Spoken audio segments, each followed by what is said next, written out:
Halo sahabat semua, ini kita kedatangan motor Aerox yang seperti ini. Aerox 155 cc. Mana keluhan dari motor ini mengalami mati alias mogok, dan di bagian speedometer ini tadi tertera kode kerusakan angka 12. Ini langsung kontak saya pesan.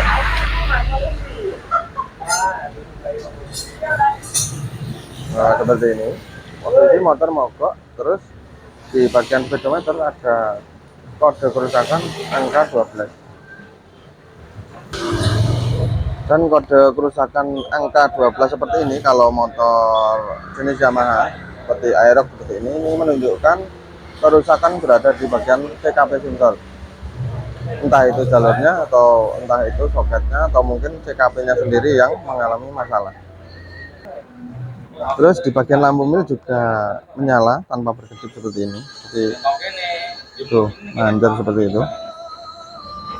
Dan ini tadi sudah saya cek, tuh ternyata kerusakan memang benar ada di jalur TKP.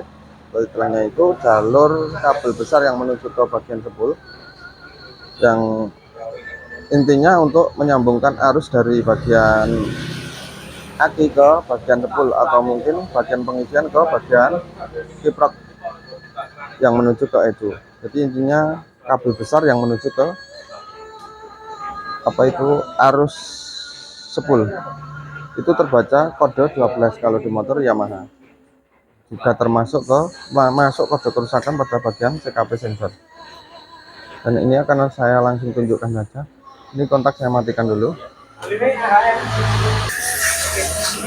Nah, itu tampak dari sini tuh kode kerusakan yang muncul angka 12 tadi. Jadi bukan berarti angka 12 itu CKP sensor mengalami mati, bukan berarti CKP mesti mati, bukan. Jadi jalurnya putus, soketnya rewel, itu juga termasuk masuk ke soket TKP. Kabel 3 ini kan arus yang didapat dari sepul menuju ke kiprok, atau mungkin pas posisi di double starter itu masuk ke dari aki masuk ke edu, baru masuk ke bagian sepul. Makanya terbaca angka 12 di motor Yamaha seperti ini. Ini kabel 3 ini dulu pernah putus, itu saya sambung di bagian sini, itu saya solder, saya ikat, saya solder, itu aman seperti ini. Nah, ini di kedua, yang dua ini cuma diklaim dijepit pakai sekun FI, tapi kenyataan bisa terbakar seperti ini lagi. Jadi pada sahabat semua juga mengalami hal yang seperti ini. Ketika motor Yamaha Aerox mengalami mati atau mogok dengan kode 12 di bagian speedo, itu bisa dicek dulu di bagian jalur sepulnya ini, karena ini masuk ke angka 12 kode kerusakannya. Jadi jalur dari sepul atau istilahnya itu jalur ABG starter itu masuk ke kode CKP sensor seperti ini. Dan cara penyambungannya pun harus benar-benar kuat, diikat kencang baru di solder. Nanti akan saya tunjukkan. Dan ini langsung saja kita bongkar dulu bagian cover bodinya. Soalnya ini cover bodinya masih tertutup. Ketika posisi penyambungan agak susah kalau seperti ini, jadi kita lepas saja.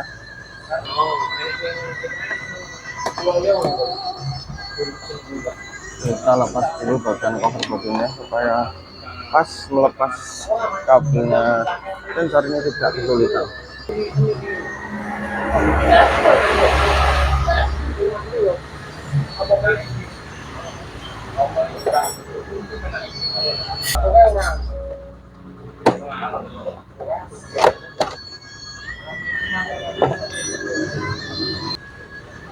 Nah, seperti ini kondisinya dari posisi terbuka, nanti kan kelihatan.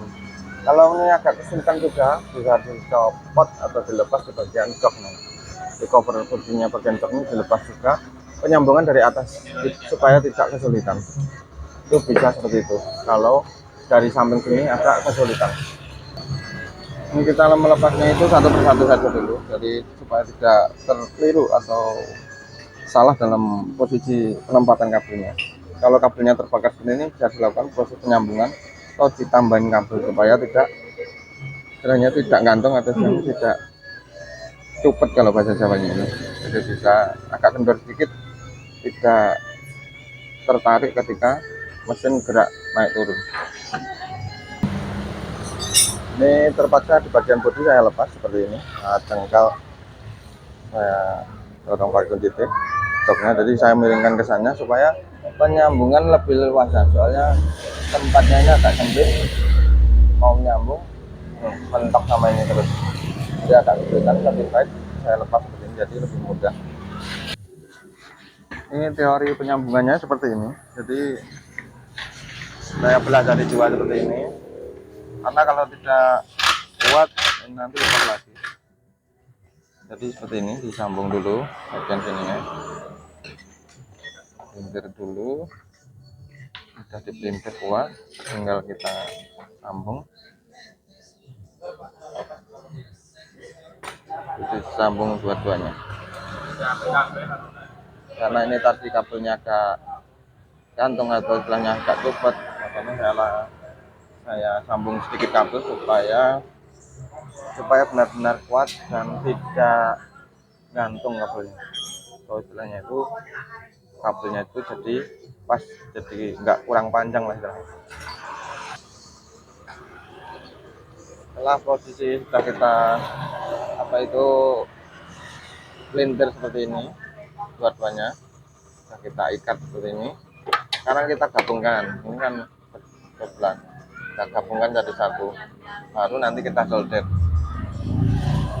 Kalau penyambungannya kuat, otomatis nanti tidak terbakar seperti itu, karena itu bekasnya itu sudah diklem, tapi kenyataan masih terbakar. Sudah diklem kabel seperti ini, tapi kenyataan masih terbakar, jadi klemnya malah terbakar. Yang satu ini saya model seperti ini tidak terbakar, karena dulu pernah di sini itu salah satu kabelnya yang ini terbakar, yang dua ini belum. Nah, ketika ini sudah diperbaiki, yang dua ini malah gantian terbakar. Jadi saya bikin yang model seperti ini, yang penyambungannya model seperti ini, Pak.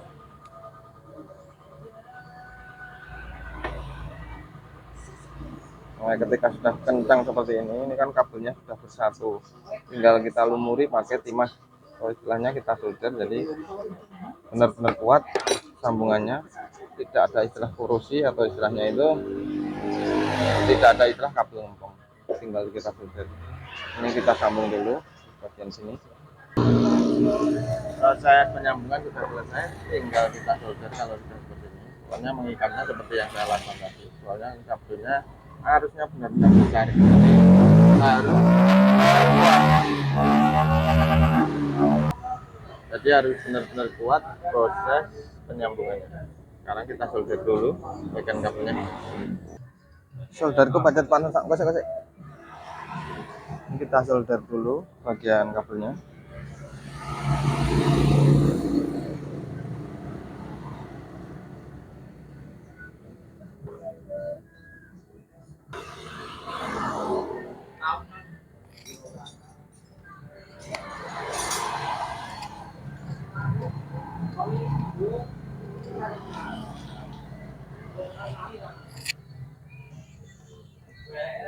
Nah, ini proses penolderan sudah selesai. Ini tinggal kita isolasi kalau sudah seperti ini. Jadi sambungannya sudah benar-benar kuat, tapi jangan sampai dilekatkan. Jadi kabel yang satu dengan yang lain agak dipisah seperti ini, jangan digabungkan jadi satu. Soalnya ini nanti kalau sudah mesin jahit ini panas nanti, biasanya jadi menghasilkan panas, sehingga kalau terlalu berdekatan nanti nggak terjadi konflik. Jadi diatur aja ke bawah seperti ini, tidak usah digabungkan, langsung kita isolasi. Ini proses penyambungan sudah selesai, bagian kabel-kabelnya sudah saya isolasi. Sekarang tinggal kita coba, jok juga sudah saya pasang, terus bagian akhir juga sudah, kita tutup dulu. Sekarang kita coba nyalakan kontaknya, kita lihat apakah kode 12 masih tercantum atau masih nongol di bagian speedometer.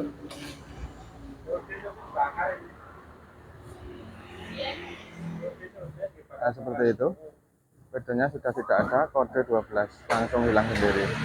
Ini kalau punya scanner, di scan langsung bisa, jadi dihapus kerusakannya. Tapi kalau tidak punya scanner, tidak dihapus tidak apa-apa, yang penting sudah mati seperti ini.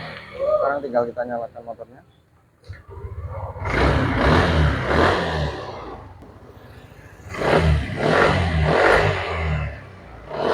Motor sudah kembali normal, sudah nyala normal seperti biasanya. Terus penyambungan kabel juga sudah kuat. Kalau sudah seperti ini berarti proses sudah selesai. Sekarang kita coba matikan dulu kontaknya, kita coba sekali lagi, kita nyalakan motornya.